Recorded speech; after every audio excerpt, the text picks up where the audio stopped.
안녕하십니까. 이번 시간은 9페이지 9쪽에 나와 있는 조세 관련 용어의 정의, 용어 몇 가지만 점검하고 갑니다.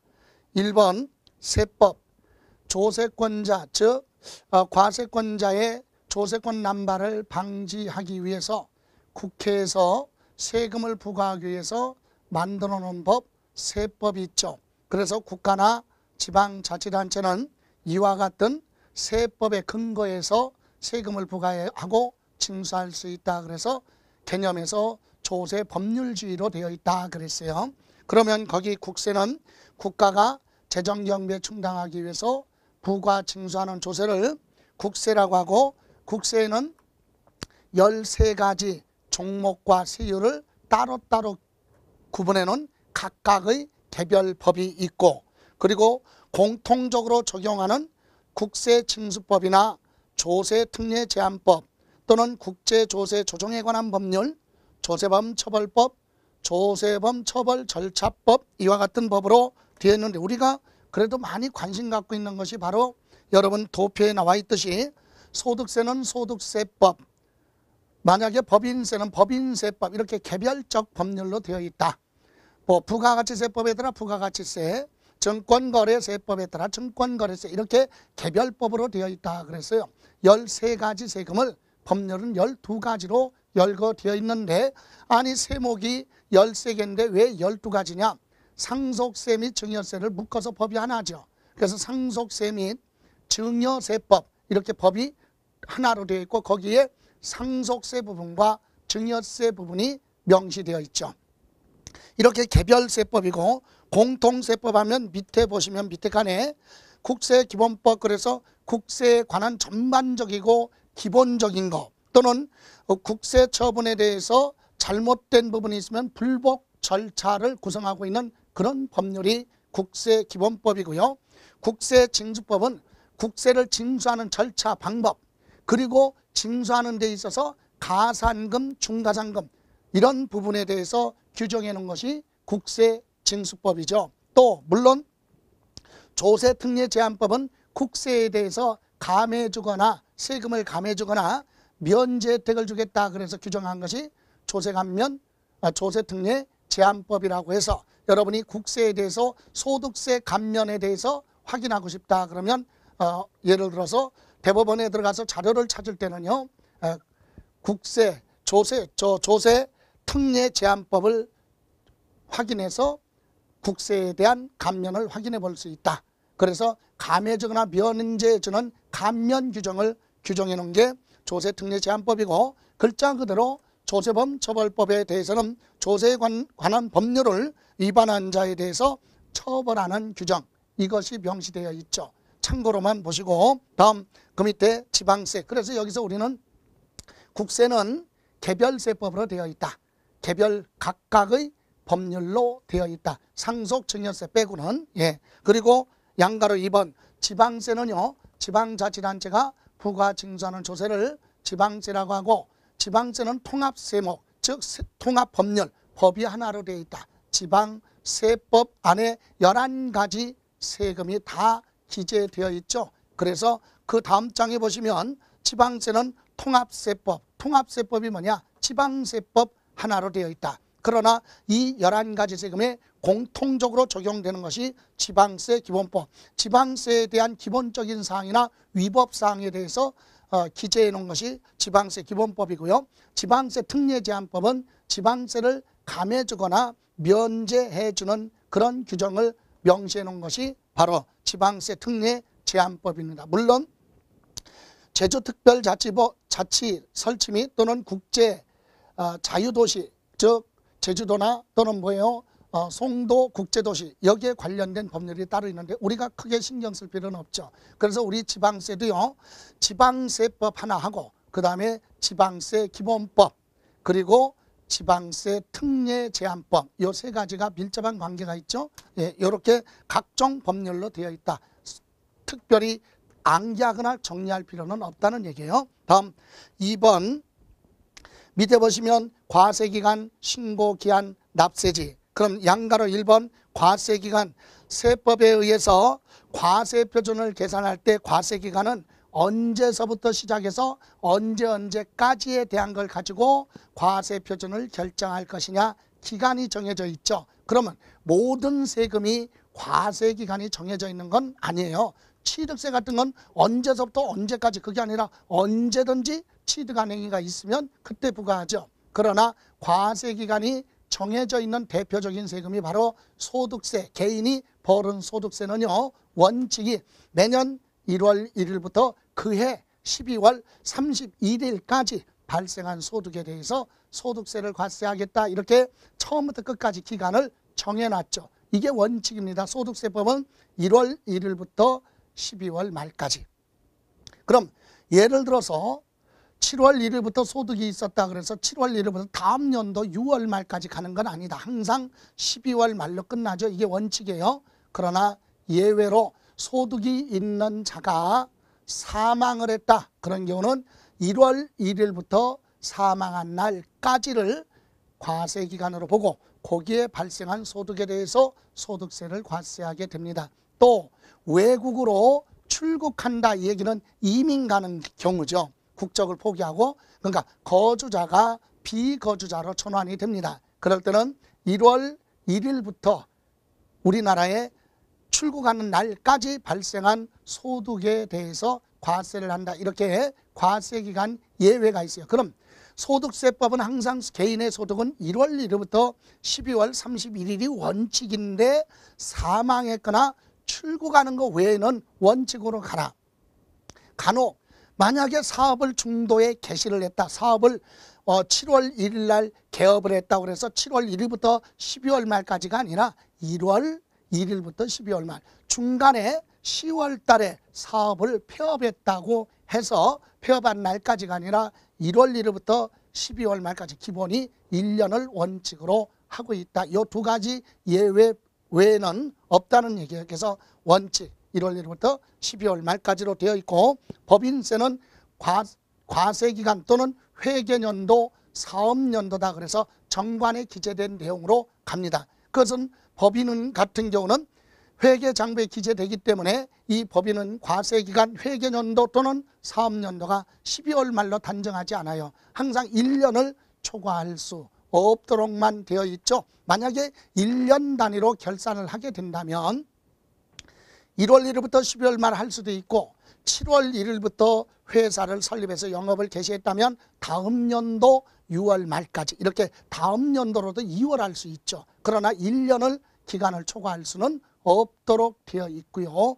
부가가치세 같은 경우는 일반 과세 사업자의 경우는 1기 1월 1일부터 6월 말까지 6개월 단위죠. 2기는 7월 1일부터 12월 31일까지를 과세 기간으로 하되 간이사업자의 경우는 1년에 한 번이죠. 1월 1일부터 12월 31일까지를 과세 기간으로 하겠다. 이렇게 과세 기간의 뜻은 과세표준, 세액산출의 기초가 되는 과세표준을 계산할 때 처음부터 언제까지로 할 거냐 이 기간을 과세기간이라고 한다.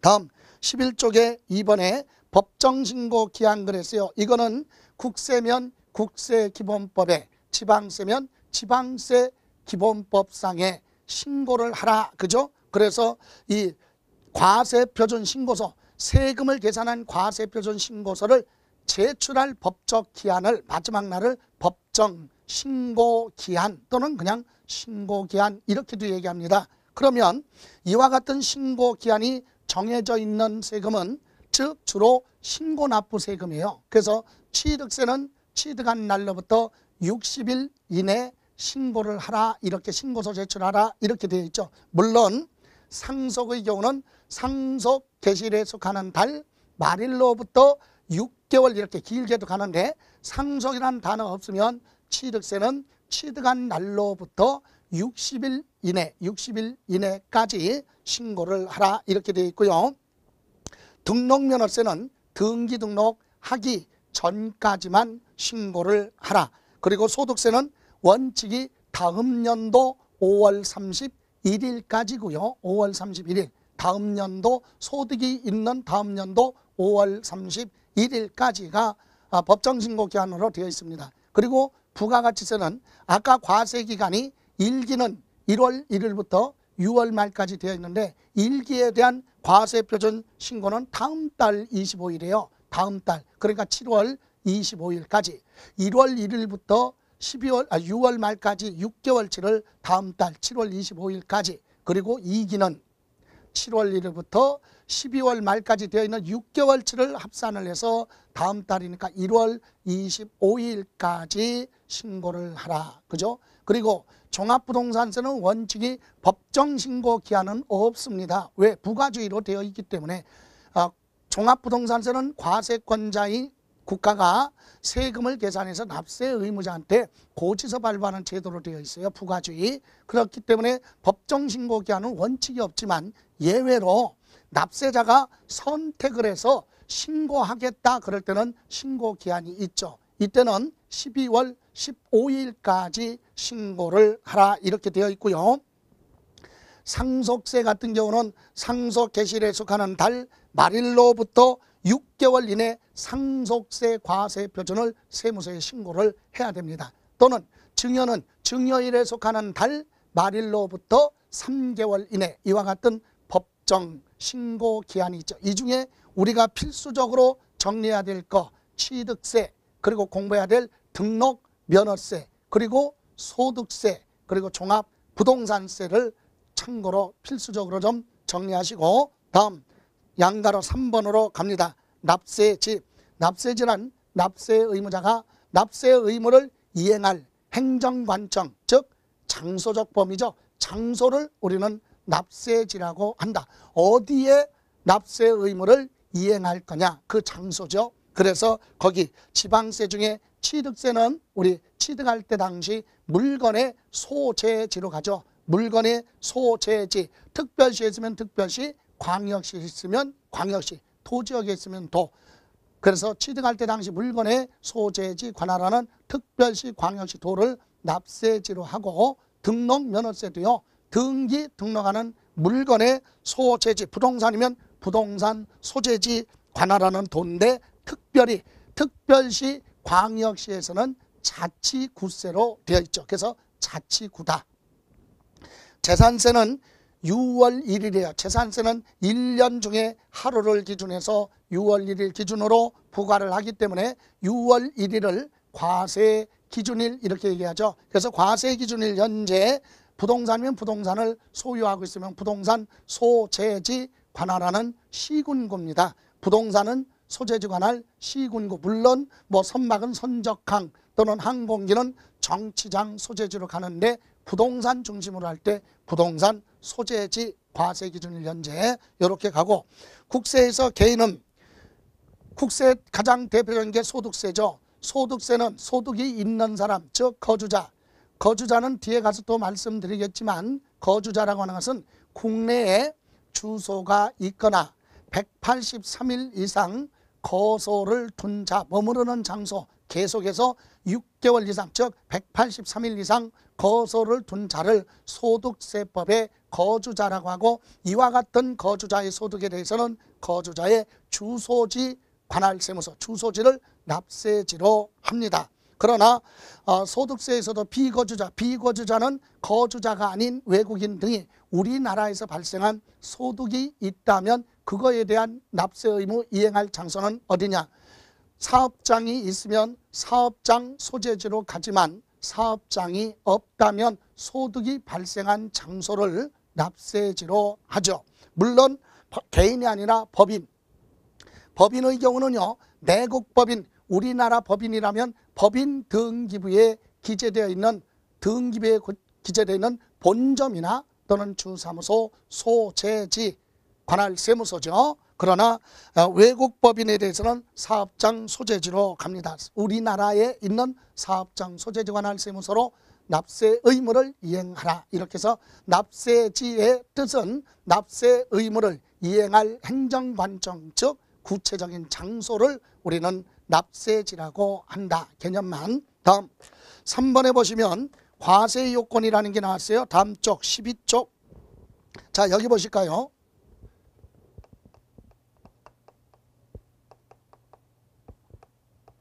자, 과세 요건. 이것은 과세권자인 공법상의 단체인 국가나 지방자치단체가 세금을 부과하고 징수할 때 과세권이 남발되는 걸 방지하기 위해서 국회에서 만들어 놓은 세법에 과세 요건을 정해놓고 이것을 충족한 경우에 한해서만 부과징수할 수 있다 그랬죠. 그래서 이 과세 요건은 세금을 부과하는데 기본적으로 갖춰야 될 것. 첫 번째, 무엇에 대해서 세금을 내라고 할 거냐, 이것이 법률에 명시되어 있어야 되겠죠. 이걸 우리는 뭐라고 하느냐, 과세 대상이라고 합니다. 과세 대상. 그리고 두 번째는 누가 세법에 따라 누가 세금을 내야 되느냐, 세금 내야 될 사람을 법률에 명시해 놨다. 그래서 누가, 이걸 우리는 뭐라 그래요? 납세 의무자. 세법에 따라 세금 내야 될 의무가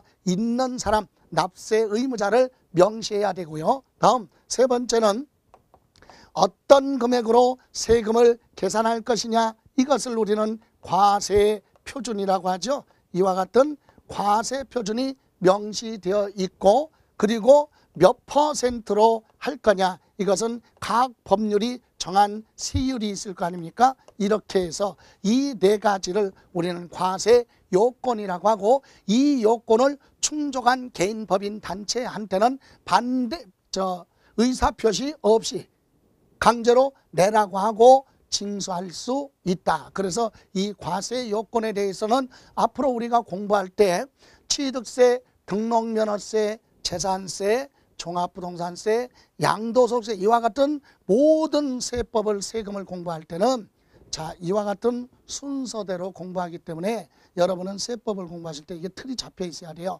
맨 처음에 예를 들어 취득세 공부할 때요, 취득세는 취득했을 때 내는 게 취득세인데 과연 어떤 거 취득했을 때 취득세 내라고 할 거냐, 이와 같은 물건을 알아야 된다. 그리고 누가 취득세를 내야 되느냐, 취득세는 어떤 금액으로 계산할 것이냐, 취득세는 몇 퍼센트냐, 이와 같은 각 법의 이와 같은 과세 요건 순서대로 이해를 하시면 공부하는 데 수월하다.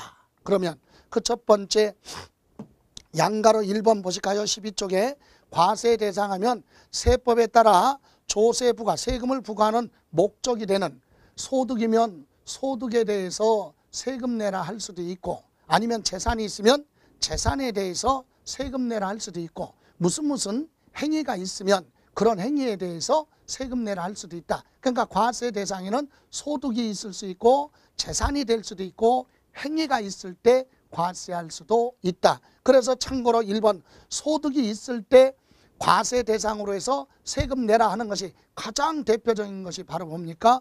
양도소득세, 소득세. 개인이 발생한 소득은 소득에 대해서, 법인이 발생한 소득은 법인세. 그래서 소득세, 법인세가 바로 대표적인 소득에 대해서 부과하는 과세 대상을 소득으로 하는 조세다 이거죠. 그럼 두 번째 재산.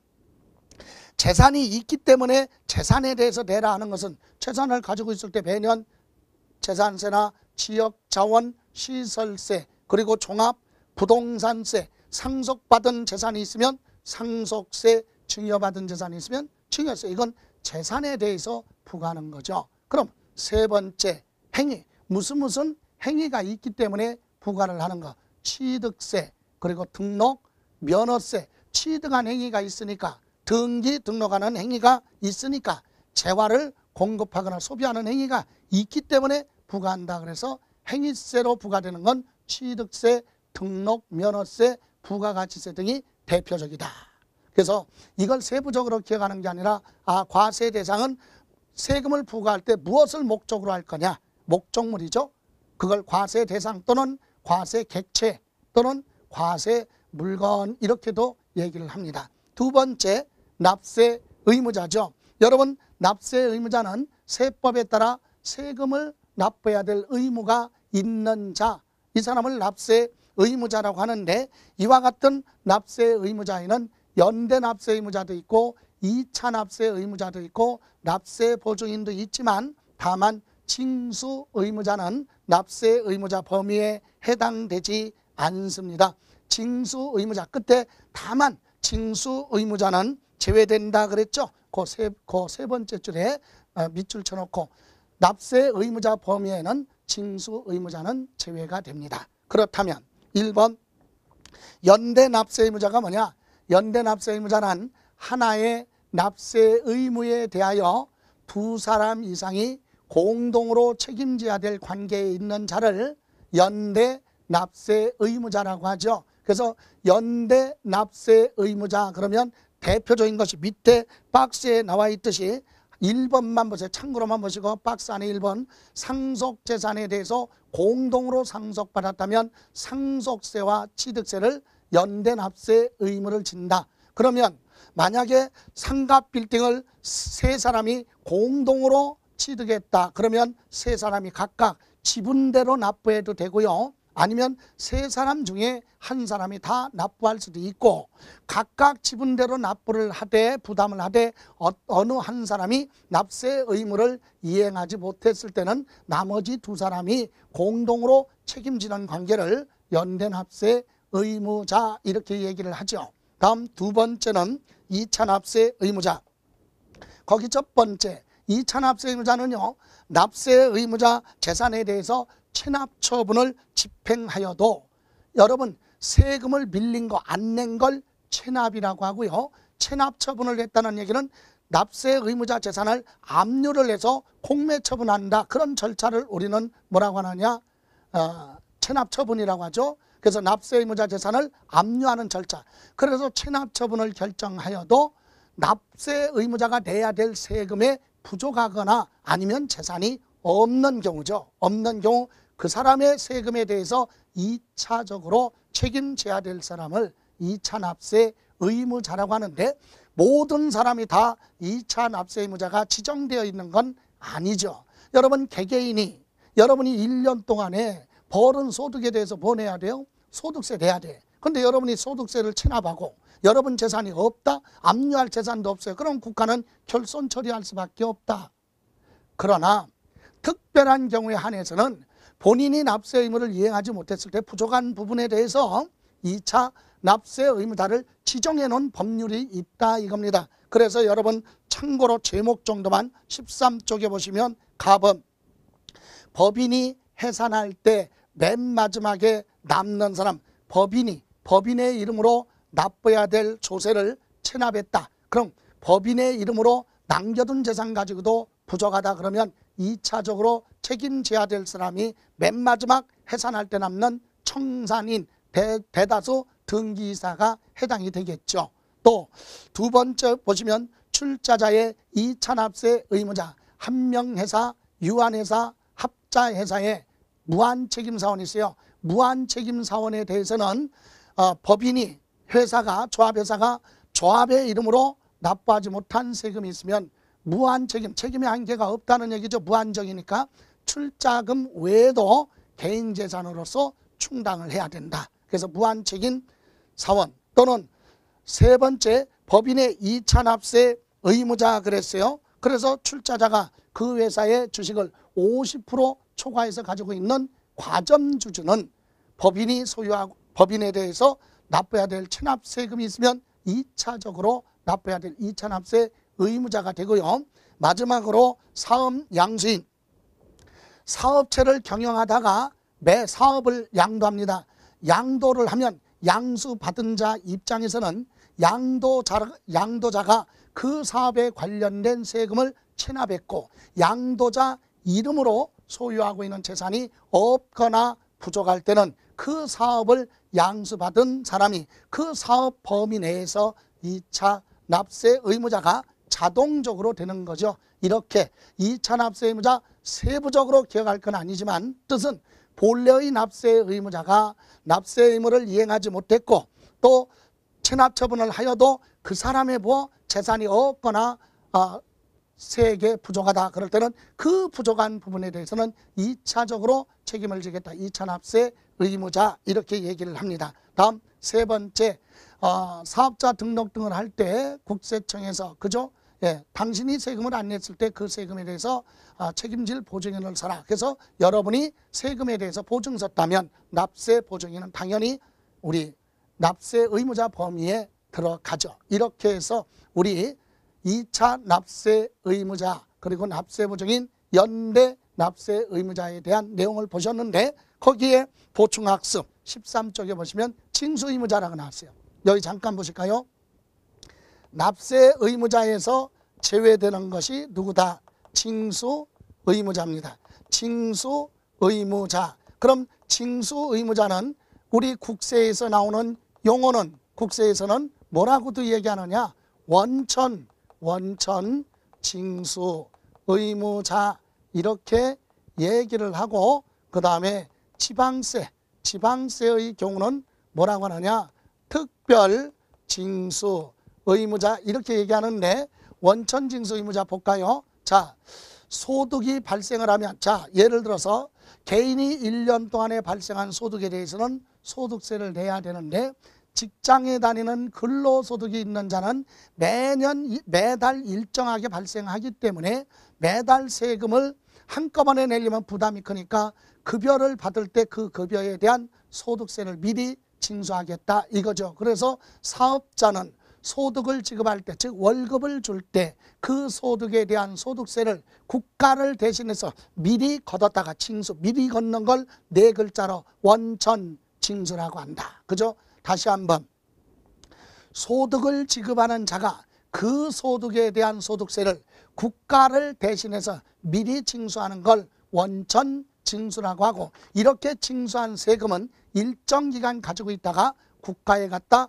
납부해야 될 의무가 있다. 그래서 원천 징수 의무자라고 합니다. 그럼 왜 원천 징수 의무자는 납세 의무자가 아니냐? 자기 세금 내는 것이 아니라 다른 사람의 세금을 국가가 해야 될 일을 대신해 주는 사람이지 자기 세금 내는 것이 아니기 때문에 납세 의무자가 아니다. 또 특별징수 의무자는 지방세 같은 경우는요. 예를 들어서 인천 항구에 대형 선박이 수출품 컨테이너 박스를 싣고 입항 출항하면 바다가 오염되기 때문에 그걸 개선하기 위해서 목적세인 지역자원 시설세를 1TU당 즉 컨테이너 하나당 15,000원씩 징수를 하게 됩니다.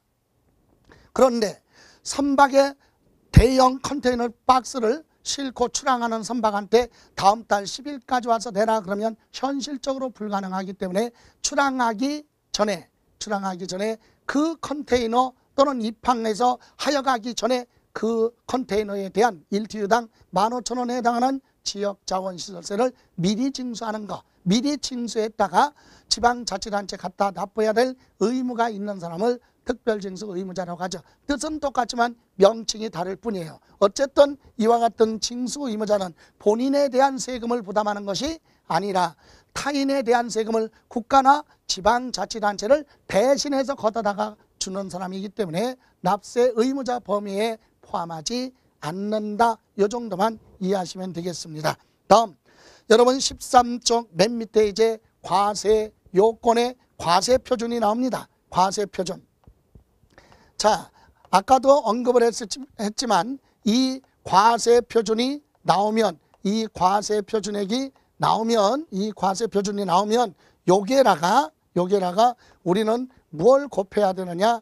각 법률이 정한 세율을 곱하면 각각의 세금이 산출됩니다. 그럼 이때 세액 산출의 기초가 되는 거, 이 기초가 되는 걸 과세 표준이라고 하는데 이때 과세 표준을 무엇으로 표시하느냐에 따라서 앞에서 언급한 게 있었어요. 그래서 이 세액 산출의 기초가 되는 과세 표준을 첫 번째 종가세 또 하나는 종량세로 구분하게 되는데 그러면 첫 번째 종가세가 뭐냐? 이거는 물건의 가격이라고 그랬죠. 가격이나 금액을 과세 표준으로 표시를 한다. 그래서 종가세, 대부분의 세법은 종가세로 되어 있습니다. 그리고 종량세는 과세 표준을 표시할 때 물건의 수량이죠. 수량 등 단위로 표시가 된다. 그래서 수량뿐만이 아니라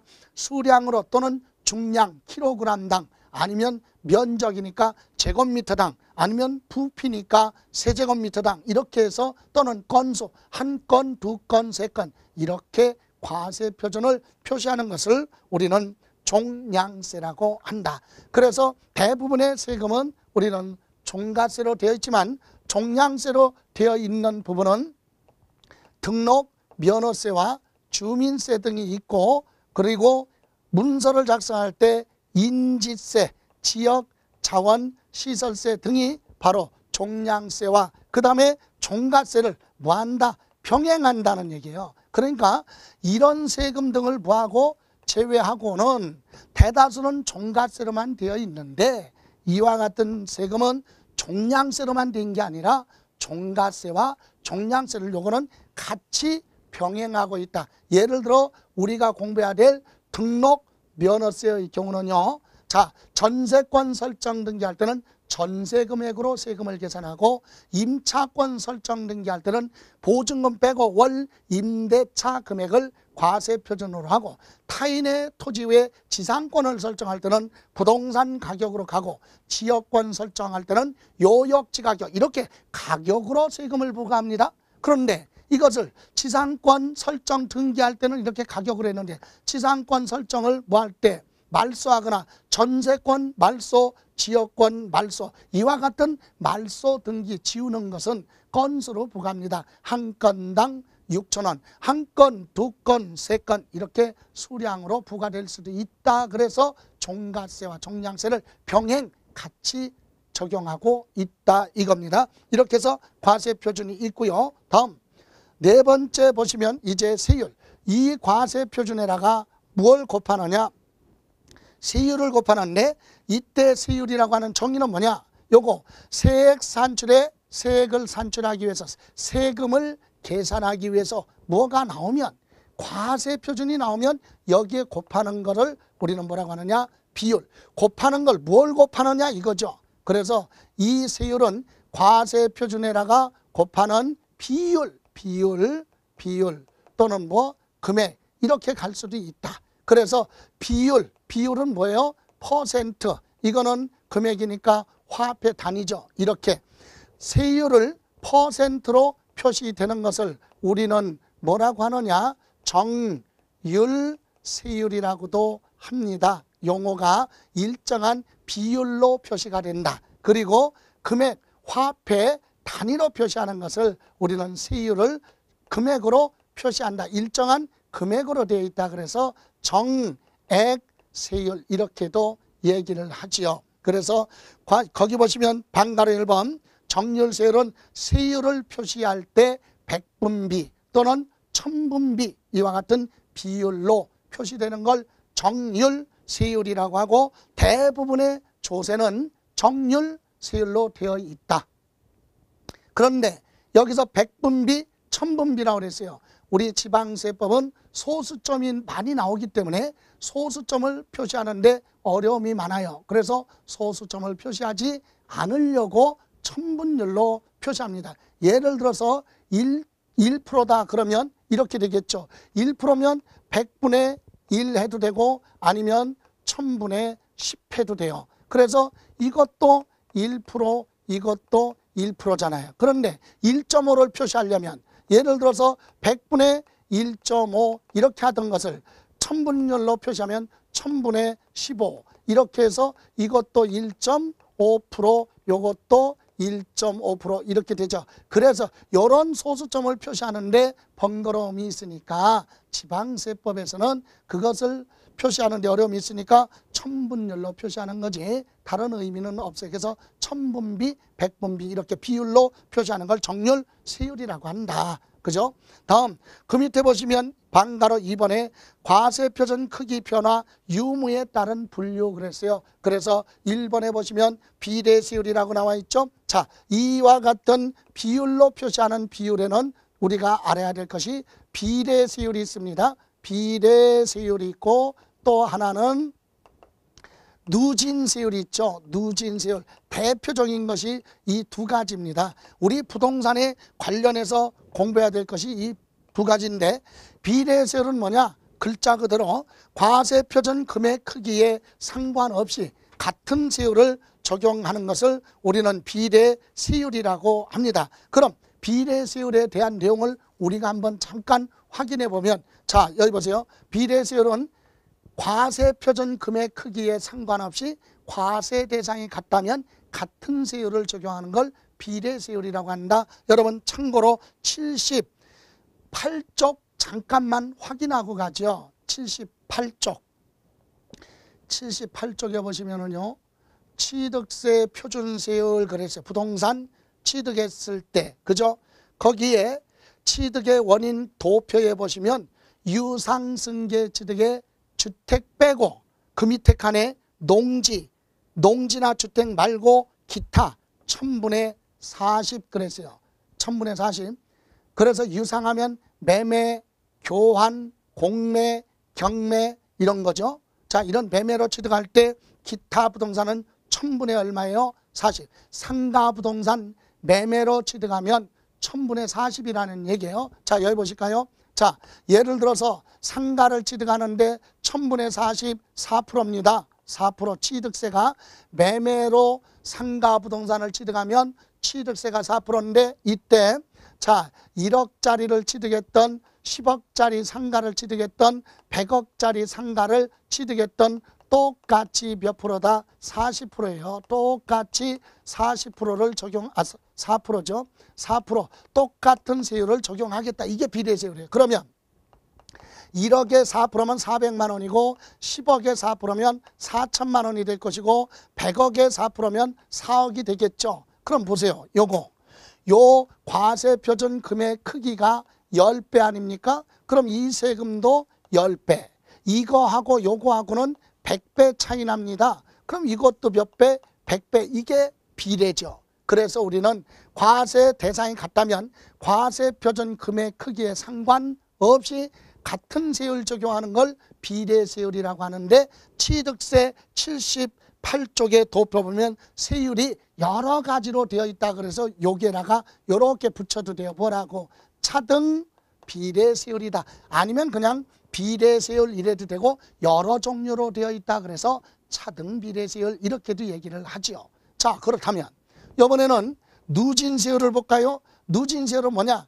과세표준 금액 크기에 따라 세부담이 점차 늘어나는 구조, 세부담이 점차 커지는 구조예요. 그래서 우리 누진세율을 적용하는 건 뒤에 가서 양도소득세나 재산세나 또는 종합부동산세 등이 누진세율을 적용하는데요. 여러분 참고로 한번 볼까요?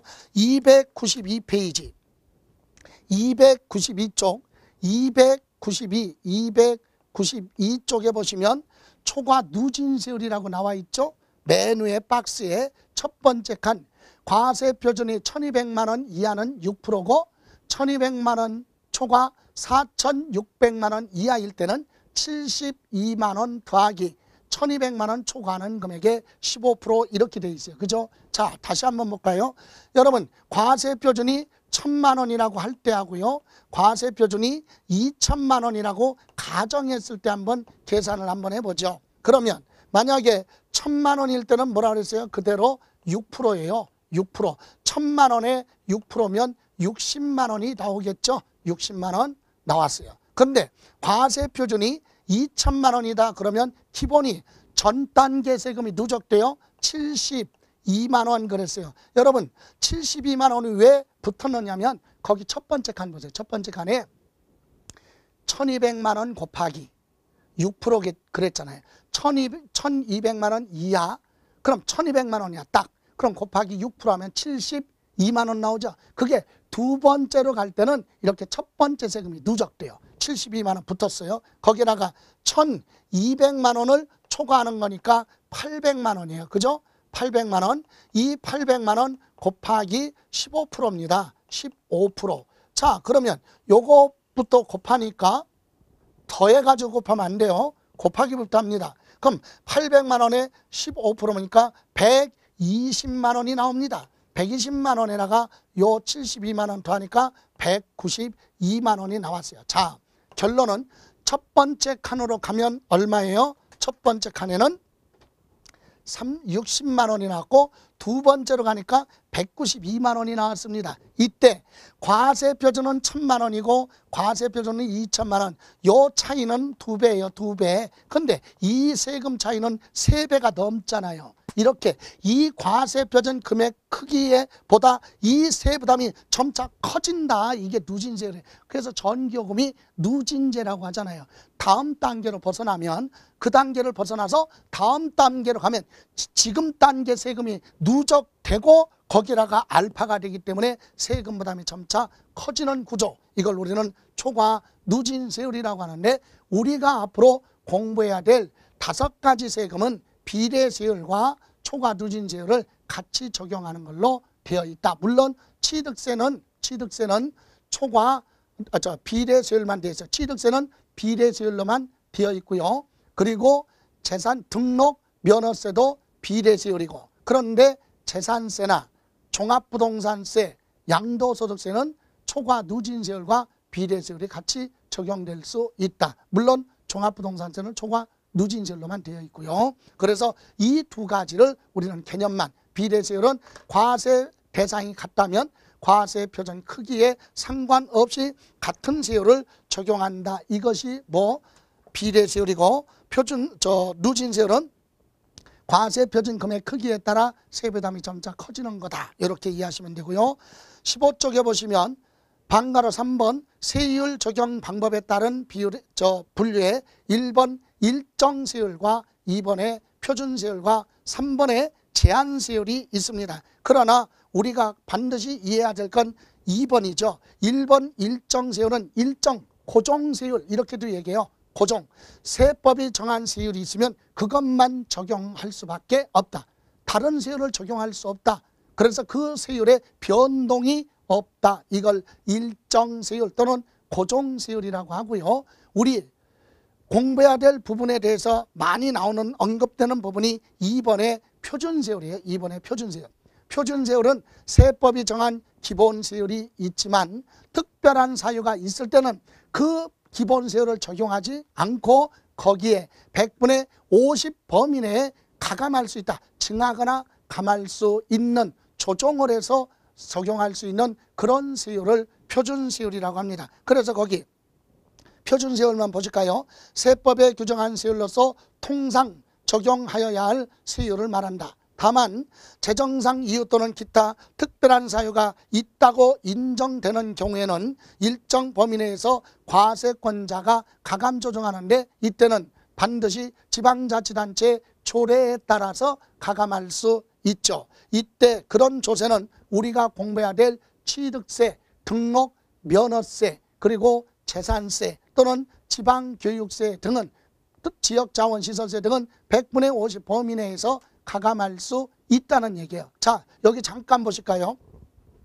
아까 취득세 공부하실 때 이거 상가를 매매로 취득했을 때 4%라고 그랬어요. 그렇다면 기본이 1000분의 40, 4%인데 지방자치단체 재정상 특별한 사유가 발생하지 않았다면 이걸 그대로 적용하면 돼요. 그런데 문제는 특별한 재정사유가 발생했을 때는 지방의회 의결을 거치고 조례에 따라서 이 세율의 100분의 50이죠. 100분의 50을 가감할 수 있다고 그래서 가감, 증하거나 감할 수 있다. 그럼 요거의 절반이니까 2%죠. 2%를 여기에 증하거나 또는 이 표준에서 2%를 감할 수도 있다. 그럼 상가 부동산을 매매로 취득했다면 최저 2%부터 시작해서 최고는 6%까지도 여기가 기본이 4%예요. 그러니까 특별한 사유가 없으면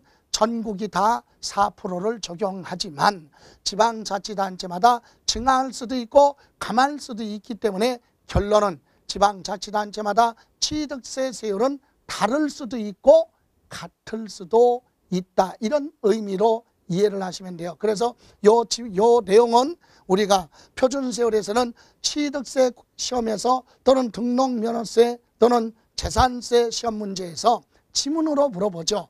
계산 문제가 아니라 지문으로 표준세율의 100분의 50 범위 내에서 가감할 수 있다 없다 이렇게 물어봐요. 그래서 취득세, 등록면허세, 재산세, 지방교육세 또는 지역자원, 시설세, 부동산에 대해서는 가감을 할 수 있다. 조례에 따라서 이런 세율을 우리는 표준 세율이라고 한다 이 얘기입니다. 이렇게 해서 우리 과세 표준에 자 이제 우리가 공부할 것이 세율 보셨어요? 자 그러면 과세 대상 무엇에 대해서 세금 내라고 할 거냐? 그럼 누가 납세 의무자냐? 어떤 금액이냐 수량 이런 걸로 세금을 계산하고 세율은 몇 퍼센트로 할 거냐 이렇게 가는데 이제 우리가 공부해야 될 부분이 하나 남았다면 이거죠. 자, 요것을 과세 표준에 곱하기 세율을 해서 세금을 계산을 하는데 요 세금 요거를 누가 하느냐 이 얘기예요. 그래서 이것을 크게 둘로 나눕니다. 납세 의무자가 스스로 이렇게 계산을 해서 스스로 법정 신고 기한, 법이 정한 신고 기한 내 신고도 하고 납부까지 해라. 이런 세금을 우리는 신고 납부라고 합니다. 방법이. 그런데 또 하나는 이와 같이 과세 표준에 세율을 곱해서 세액을 계산하는 것을 누가 하느냐? 과세권자인 국가나 지방자치단체가 계산을 해서 누구한테? 납세 의무자한테 과세 문서인 고지서 발부했다는 얘기는 내라고 한 거고 그 고지서에 의해서 세금을 걷어가는 걸 우리는 보통 징수라고 한다. 그래서 세금은 우리가 공부해야 될 5가지 세금 있죠.